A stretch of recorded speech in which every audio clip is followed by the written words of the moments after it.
The views, information, and opinions expressed during the following program are solely those of the individuals involved and do not necessarily represent the views of Access Communications, its representatives, or its employees. Check it out.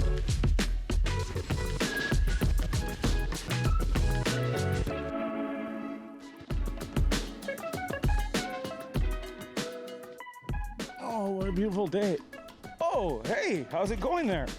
I'm Brad Bellegarde. I'm your host of RezX TV on Access Now. Right now, I'm actually walking in a field that 150 years ago on this day was filled with a bunch of hope for the future. It was September 15th, 1874. It was when they signed Treaty 4. And we're here 150 years later, same day, here, Treaty 4 Governance Center in Fort Qu'Appelle at the Treaty 4 grounds to cover that event. There's delegates, there's over 35 chiefs here. There are members of the federal government, provincial government. There is actually representatives from the King. We're gonna actually be talking to some of them, covering the event and letting you know why Treaty 4 is so important. What is the importance of treaty implementation, the importance of what it means to mutually coexist. And we're here right now, RezX TV. I'm Brad Bellegarde, and you watch Access Now.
Representatives of Canada and the Indigenous people of this territory to officially occupy here, ladies and gentlemen.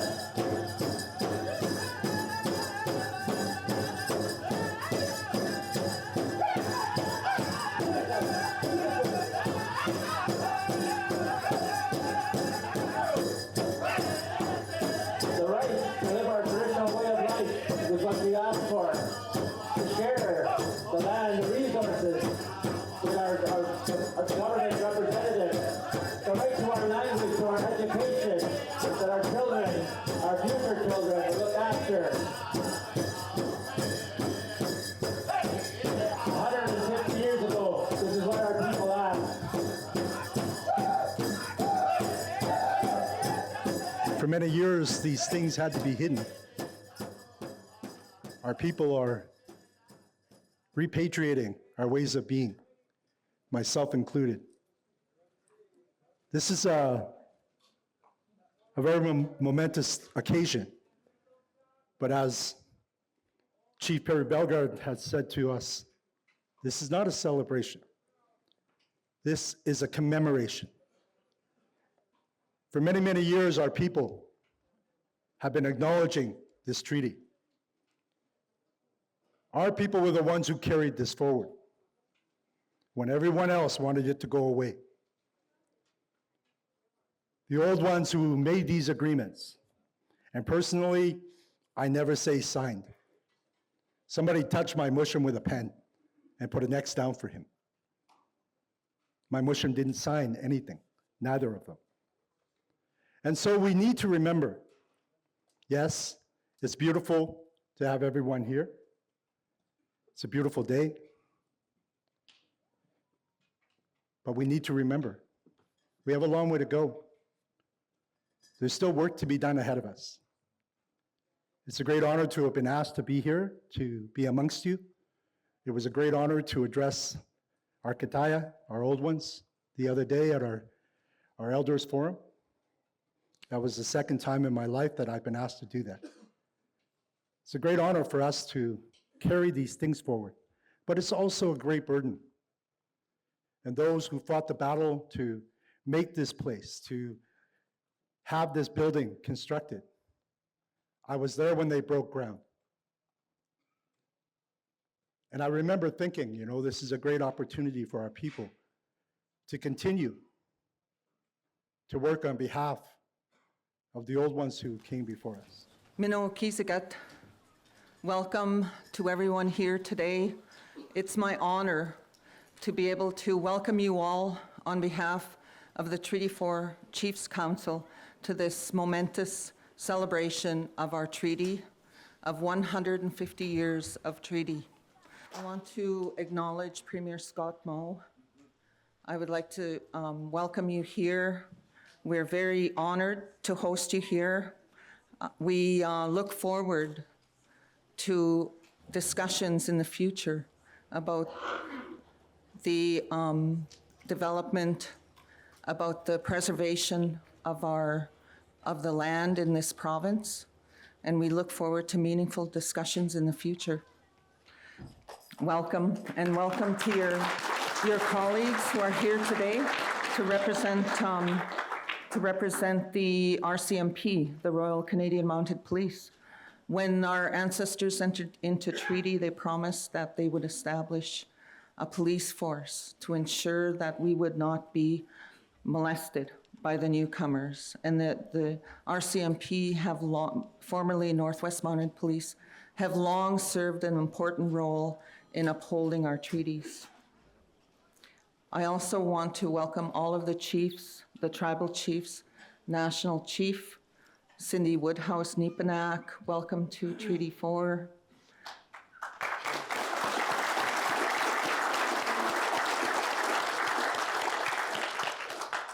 Hello, this is Brad Bellegarde here with RezX TV. We are along location at the Treaty 4 Governance Center. We just commemorated the 150th signing of Treaty 4, the anniversary of it. I'm here with Chief Lynn Acus. And what is your official title for representative of Treaty 4? I am the spokesperson for the Treaty 4 Council of Chiefs. Awesome. Now for you then today, to see all the chiefs, all the delegates come out, how did it make you feel? What did it mean to you? Well, after a year of planning and consulting with the chiefs and the citizens and the elders about what they wanted, I was very satisfied to see that a lot of people came together to pitch in, to help out. There were a lot of different partners and sponsors that helped with this event, so it was really gratifying.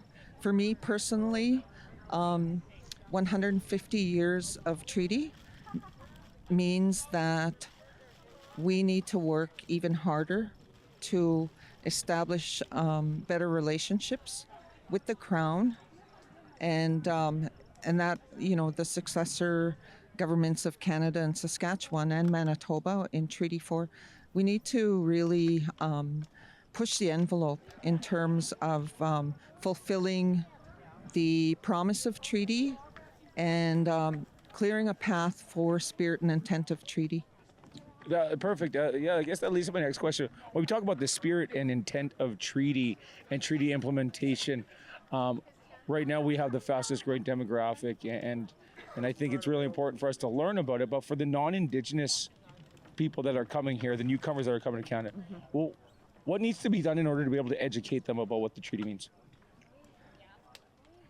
Well, there's treaty education in the schools in Saskatchewan, right? That's one step, but that's not enough. We need to meet where we eat. They need to come to our feasts, our ceremonies, our events. We need to go to their events, their ball tournaments, their fall suppers, things like that. We need to meet in places that are meant to come together as communities. And I think if we had more and more of that with mutual respect, we'd go a lot further in having conversations, real conversations about our relationship. Awesome. I guess my last question would be, so what's one thing that we could all do as Indigenous, non-Indigenous people in order to be able to better that treaty relationship? What's one thing that you would say? Something simple, could be something complex. I'll use the example of the Prairie Co-op in Melville. We never sent them a sponsorship request. They just stepped forward, and they came forward and they offered to provide what they could: water, cake, snacks for the parade, things like that. We didn't have to ask. They just stepped forward and did it. And on both sides, I think we all need to take that, lead by that example. Awesome. Thank you very much for coming on RezX TV today. And, one simple thing that we could all do is just try. Do better. Brad Bellegarde, RezX TV. Couple of minutes here, ladies and gentlemen. National Chief Cindy Woodhouse-Nipenan. Want to say that I'm honored to be here as you mark 150th anniversary of Treaty Number 4 here at Fort Qu'Appelle. Those of you that don't know me, I'm from Treaty 2 territory. I'm from a small First Nation in Manitoba, and my grandfather, Chief Richard Woodhouse, signed Treaty Number 2. And it's such an honor to see the Treaty 4 medal. I know we have the original Treaty 2 medal in our family's possession. And yesterday I'd met a young woman who's a chief from Ontario, and she had the original Treaty 3 medal. And I was so honored to see that. And then today I have the blessing of seeing the Treaty 4 medal. So our treaties are not gone and out the way. And I just have to commend Treaty 4 for being the driving force through this, how organized you are. I know that you don't probably, everybody like everybody else have your issues from here and there and everywhere, but to bring this together and to remind Canada and this country that our treaties are not dead, that they are alive, and that they made this country what it is. It wouldn't have been this way without us. So I just want to commend you all for that.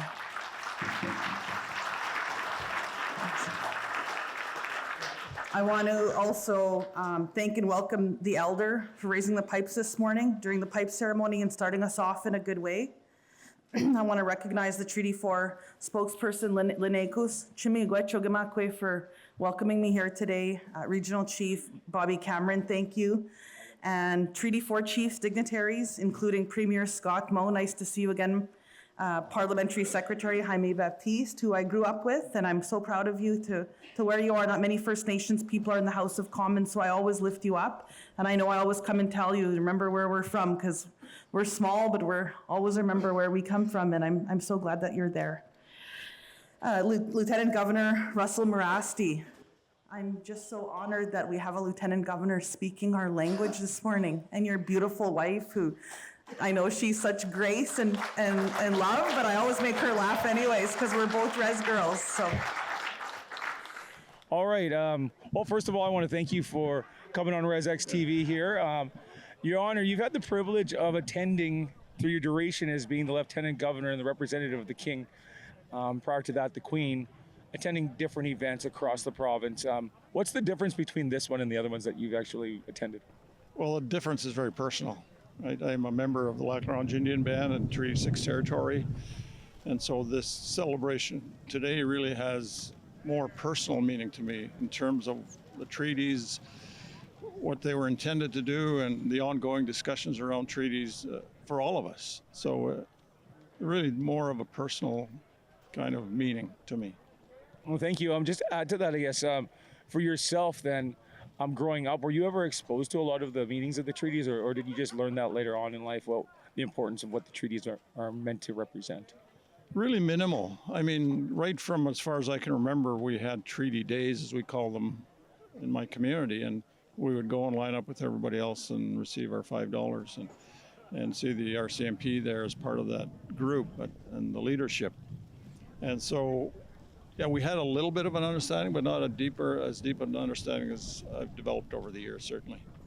And you're coming to the end of your duration as a lieutenant governor, as the representative of the king, but just in sheer the visual aspect of being here at this event here today, how does that distinguish itself apart from any other event that you've had, say at Government House or any event that's been at different First Nations across the province?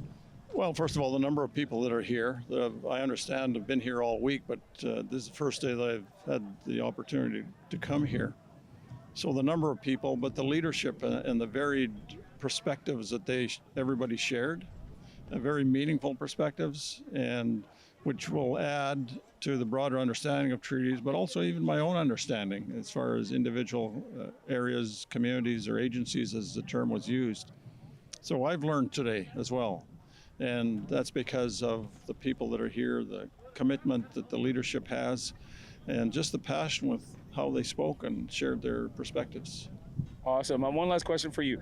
Now, what would be your advice that you would give to the next lieutenant governor or representative of the king coming into this role that you're in right now, when we take a look at the importance of what the treaties symbolize, what they mean, and how to further that relationship between Indigenous, non-Indigenous relationships?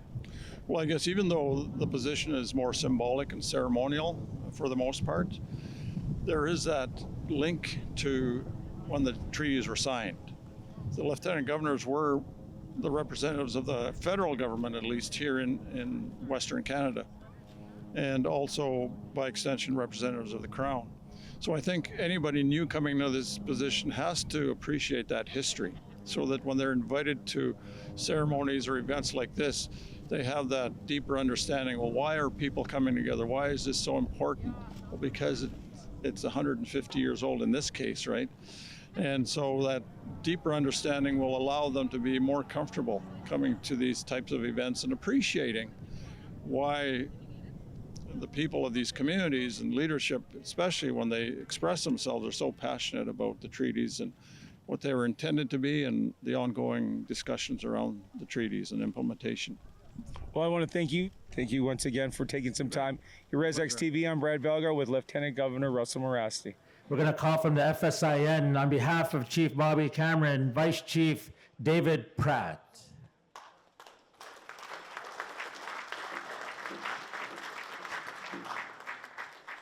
Thank you, Jeff. Good afternoon, everybody. I'll be short and sweet because I know it's been a long day already, and I think we had about 40 speakers, so everyone's probably tired and wants to get to the grand entry. So the old saying is, you leave your audience before they leave you, so I'll make it quick. Of course, all of our chiefs that are here, thank you so much for being here. Chief Lynn Acus and your committee for organizing it and doing such a wonderful job. Let's give them a hand clap for all the organization. We acknowledge you today. And of course, our veterans, our warriors. Without our veterans, we would not be here today. So we acknowledge our veterans and tip our hats to you. Yep. So it's a big day. Chief Cameron could not be here, but the executive members are here. There are a number of things that I was asked to bring on behalf of our federation. Number one, to share the history of our Treaty 4. It was Treaty 4 that made Canada possible. The successor state to the Crown of Great Britain would not be possible if it wasn't for Treaty 4 and the Victorian treaties from 1 to 11. That's important that we recognize that. Treaty 4 actually precedes the formation of the province of Saskatchewan in 1905. So we have to remember that the treaty document is actually a higher power and a higher historical document than it is to the establishment of the province of Saskatchewan. So that's something we're very important. We got to recognize that. And I'm going to use Chief Nelson Janai's words now. I'm not from Saskatchewan. Saskatchewan's on Muscapine, I'm going to say. So it's important. I want to acknowledge, we have a number of issues, unfinished treaty business, that all the chiefs and the previous speakers have talked about today. I do want to also acknowledge our former National Chief Perry Bellegarde and our current National Chief Cindy Woodhouse for being here with us too as well. But there are issues that we're having. Probably the biggest unfinished treaty business that we have is treaty land entitlement, Mr. Premier. We need to make that process more easier for that unfinished treaty business and the shortfall acres, as well as all the outstanding issues from that. We got to work together more on that, Mr. Premier. The NRTA, the National Resource Transfer Agreement of 1930, which First Nations view as an illegal document because it was done without the consultation of First Nations and we believe a violation of treaty, when the natural resources of Canada, natural resources were transferred unilaterally without our input in 1930 to the provinces of Manitoba, Saskatchewan, and Alberta. Brad Bellegarde here. Right now we are here for RezX TV. I'm here at the 150th signing of September 15th, 1874. It's 2024. I'm here with Chief Mark Fox from Pipe Hop First Nation. I guess my question to you is, first of all, just how did it feel? How did it feel like coming to this event and being here after the pipes were lifted and just seeing all the speakers? How did it make you feel? Felt really good. Today was a big event. I felt proud, honored. Most importantly, thought of all the chiefs that were here 150 years ago for the treaty negotiation, thinking of them and saying prayers in my mind, honoring them and thanking them as we danced in with the Eagle staffs and honored the 150th year commemoration of Treaty 4. Awesome. Now we look at the treaty and it's symbolic and it's like what it's done for our people. I could say that as a member of Little Black Bear First Nation, part of Treaty 4. Now, what does it mean to you when we take a look at furthering that relationship? What would you tell the people if they should need to learn about treaty? Well, we need to learn about treaty. Today, a lot of the guest speakers shared about their nation, their chiefs prior to them. Within the negotiations, the talking, the connections between the different nations. I'd like to tell my nation to come and to learn about Treaty 4, learn about the 13 chiefs that were here, the 1,300 acres of this Treaty 4 land that extends into the town of Fort Capel and the burial site there, and also to recognize the chiefs that my chief, Pipot, signed adhesion to the treaty in 1875. So I'd like to, whenever I'm in an event like this, I always think of my chief, Chief Pipot. His real name is Flash in the Sky. I think of him and honor him, and I'm honored and always proud to be walking where he walked 150 years ago and providing for his people, and most of all for all nations in Treaty 4 and amongst this land we now call Canada. Awesome. One last question here. We talk about treaty. It's always for the future generations. Now, we look at all the youth. We have the fastest growing demographic here within this region that we call Canada. Now, what would be your message to the youth out there, the young ones coming up, the little ones? My message to the youth would be to, first of all, I know you faced a lot of struggles in the urban centers, whether it be racism, peer pressure, to drugs, alcohol. It's out there. You're going to see it. You might try it. I'd like to say to stay away from that. I'd also like to say, most importantly, to know who you are, be proud of who you are, know your nation, know your history, and also to get an education so that you can help us continue to fight for the treaty that our people signed, and to also to honor our people and to make sure that Treaty 4 is known many years to come, and to get educated, like I said earlier, and to tell your people and your communities, go to school, go to university, and help one another so that you could be chiefs, you could be lawyers, you could be doctors, you could be a premier. You could be a prime minister. No dream is unreasonable. Any dream you have, fulfill it and go after it. to our youth. Yes. Well, Chief Fox, I want to thank you right here of our RezX TV coming and speaking with us. You hear that right here from Chief Mark Fox. The treaty implementation for the treaty right to education, that is the ticket to the future. Thank you very much. Have a great day. I bring greetings from the Standing Buffalo, Dakota Nation, Chief Roger Redmond. From Wood Mountain, Lakota, the Wood Mountain Lakota Nation, my oldest sister, Chief Ellen LeCain.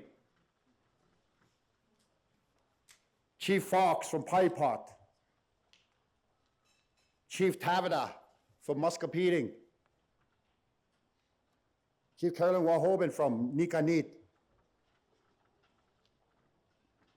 And I agree that one day this room will be empty from all our lives, and it'll be replaced with new representatives of our First Nations, representatives of the federal government, representatives of the Crown, the provincial government, towns, villages, hamlets, RMs. And imagine, in that time, they'll be talking about us. And they'll be gauging us if we did it right. If we're going to do it right. If we had a plan to do it right. Because 150 years of entering into sacred covenants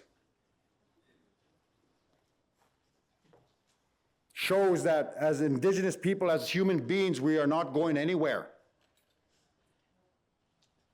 And in that next 150 years, by golly, we'll still be here.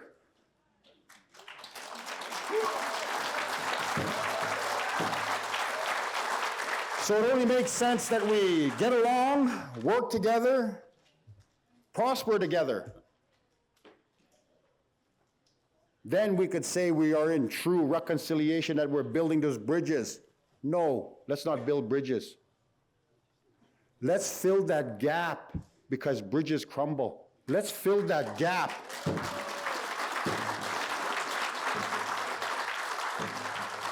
And create those partnerships so that tomorrow our kids can say, by golly, we did a good job, so that they could benefit and their grandkids could benefit. And when we're all gone, everyone's still benefiting. Hi, hi, miigwech, palamae.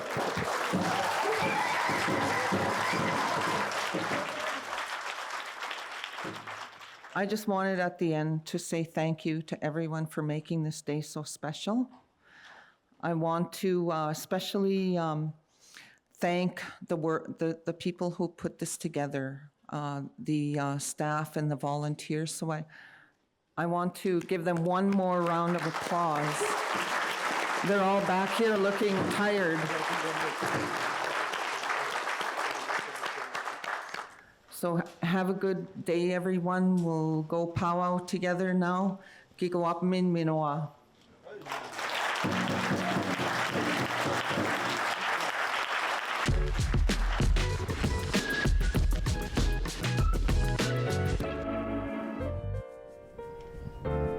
Well, there you have it. We had the opportunity to actually learn a little bit about treaty. Multiple delegates. We got a chance to speak to some chiefs, representatives of treaty, as well as local politicians that represent the province. I think the importance that we try to learn today, and we want everyone to know about, is treaty is still alive, it still has the heartbeat of Mother Earth, and as that Treaty 4 flag says, as long as the sun shines, the grass grows, and rivers flow, it will forever be living. I'm Brad Bellegarde. I want to thank you for watching RezX TV here on Access Now.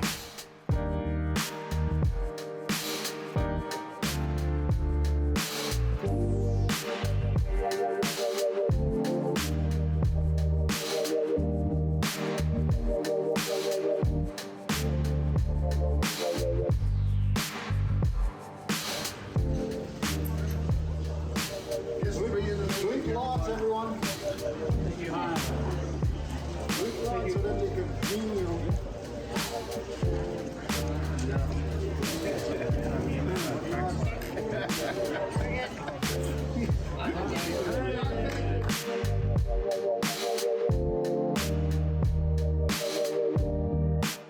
If you'd like to share your feedback on the program you just watched, contact us today